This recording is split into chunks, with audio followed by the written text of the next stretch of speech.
অপকর্ম যারা করে তারা এটাকে পেশা হিসাবে বিবেচনা করে। এক সময় তারা অধিকারের মতো মনে করে, আর বাকি জনগণকে তারা তাদের প্রজা ভাবে। কিছু ইতিহাস মানুষের জন্য হয় আনন্দের, কিছু হয় বিষাদের, আর কিছু হয় গৌরবের। বিশেষ করে জাতিকে মুক্তি করার আন্দোলনে যারা জীবন দেন, অতীতেও এরকম যারা দিয়েছেন, 47, 71, 52, সর্বশেষ এই 24-এ যারা জীবন দিয়েছেন, তাদের ইতিহাস হচ্ছে গৌরবের ইতিহাস। শহীদ পরিবারগুলোর জন্য কান্নার ইতিহাস, দেশবাসীর জন্য আল্লাহ শুকরিয়া আদায় করার ইতিহাস। 24-এর 5 আগস্টের আগ পর্যন্ত এরকম একটা আয়োজন আমরা কিংবা কোনো বিরোধী দল কল্পনাও করে নাই। এমনকি সমাজের যারা বিশিষ্ট ব্যক্তিবর্গ, যাদেরকে মেম্বার অফ সিভিল সোসাইটি বলা হয়, তারাও সাহস করেন নাই। দেশবাদী সরকারের হাতে সত্যিকার অর্থের মুক্তিকামী সমস্ত মানুষই ছিলেন মজলুম, একা জামাত ইসলামী নয়। আজকে যে ক্যামেরাগুলো জাতির সামনে এই বক্তব্যকে তুলে ধরার জন্য এখানে অংশগ্রহণ করছেন, তারাও পেশিবাদের থাবা থেকে মুক্ত ছিলেন না।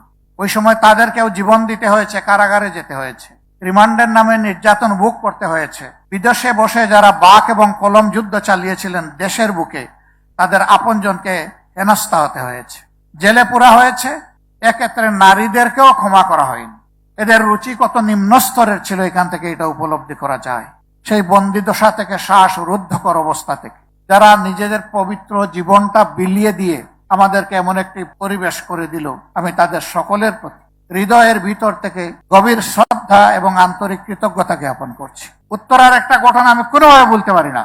7-8 বছরের একটা শিশু হাতের মধ্যে ইটের টুকরো নিয়ে নেমেছে, তেড়ে যাচ্ছে পুলিশের দিকে। যুবকরা তাকে হাতে ধরে থামানোর চেষ্টা করতেছে। এই তুমি কোথায় যাও? বলে আমি আন্দোলনে নেমেছি, আমি প্রতিরোধ করতে চাই, প্রতিঘাত করতে চাই। কেন এসেছো? আন্দোলন করতে এসেছি। কি জন্য তোমার আন্দোলন? ওরা আমার ভাইকে খুন করেছে। কে তোমার ভাই? আবু সাইদ আমার ভাই। তোমার বাড়ি রংপুর? না, আমার বাড়ি ঢাকা। তাহলে আবু সাইদ তোমার ভাই হয় কিভাবে? যে জাতির জন্য জীবন দিয়েছে সে আমার ভাই হবে না তো ভাই হবে কে? তারা বলেছে বাবা তোমার আন্দোলন হয়ে গেছে, তুমি যাও, আমরা আছি। ঝাঁকি মেরে ছেলেটা বলল ছাড়েন আমার হাত, আপনার আন্দোলন আপনি করেন, আমার আন্দোলন আমাকে করতে দেন। দেশ আমাদের সকলের, যে কথাটা আমরা সবসময় বলে আসি। কিন্তু দেশের পাহারাদারি করার দায়িত্ব নির্বিশেষে সকল নাগরিকের। এই কাজ কিছু লোক করে, আবার কিছু লোক নাগরিকের শান্তি কেড়ে নেওয়ার জন্য অপকর্মে লিপ্ত হয়। অপকর্ম যারা করে তারা এটাকে পেশা হিসাবে বিবেচনা করে। এক সময় তারা অধিকারের মতো মনে করে, আর বাকি জনগণকে তারা তাদের প্রজা ভাবে।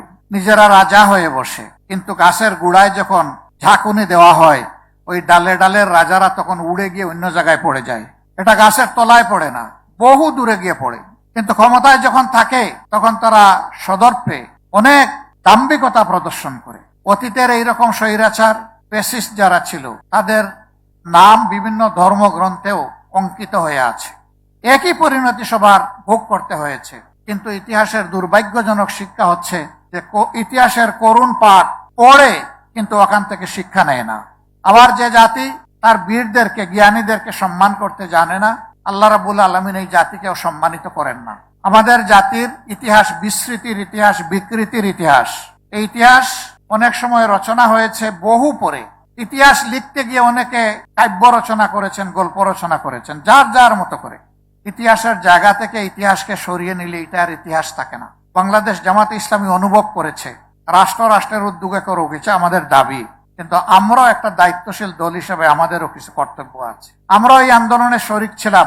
এই আন্দোলনের মাধ্যমে গোটা জাতি যেভাবে মুক্তি পেয়েছে, এদেশের সবচেয়ে নির্যাতিত দল ঠিক একইভাবে মুক্তি। সুতরাং এই দলেরও কিছু কৃতজ্ঞতা আদায় করার প্রয়োজন আছে। আমরা শহীদ পরিবারগুলোর কাছে গিয়েছি নিজেদেরকে প্রশান্তি দিতে, তাদের প্রতি সম্মান জানাতে। দোয়া করতে যাইনি, দোয়া নিতে গিয়েছি, কারণ তারা বড়ই সৌভাগ্যবান। আবু সাইদের শাহাদত ছিল এই আন্দোলনের একটা বিশাল টার্নিং পয়েন্ট।